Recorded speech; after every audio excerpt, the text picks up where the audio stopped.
Civil service മോഹം സ്വപ്നം കണ്ടൊരു 14 വയസ്സുകാരൻ പിന്നീട് ബ്രണ്ടൻ മക്കല്ലത്തിന്റെ വെടിക്കെട്ട് ബാറ്റിംഗിൽ ആകർഷനായി ക്രിക്കറ്റ് എന്ന മാസ്മരിക ലോകത്തിൽ എത്തിപ്പെടണമെന്ന അതിയായ മോഹത്തിൽ മഴയെന്നോ വെയിലെന്നോ കാറ്റെന്നോ കാർമേഘമെന്നോ നോക്കാതെ കിലോമീറ്ററുകൾ സഞ്ചരിച്ച് തിരുവനന്തപുരം മെഡിക്കൽ കോളേജ് ഗ്രൗണ്ടിൽ അഹോരാത്രം കഷ്ടപ്പെട്ടു പണിയെടുത്ത് വിജയത്തിന്റെ ചവിട്ടുപടികൾ ഒന്നൊന്നായി എണ്ണിക്കേറിയ പൊരുതി നേടിയ ഒരു വിജയത്തിന്റെ കഥയുണ്ട്.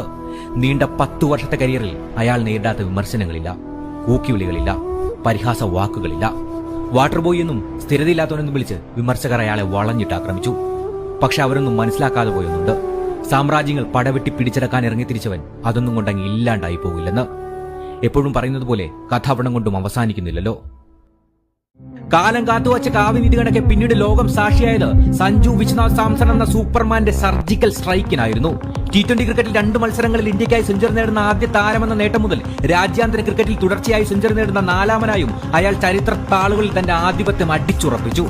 മെറിറ്റിൽ വന്നവനാണ്, ഇനി മാറ്റി നിർത്താൻ നോക്കരുത്. നമ്മുടെ സ്വന്തം മല്ലുബോയ്ക്ക്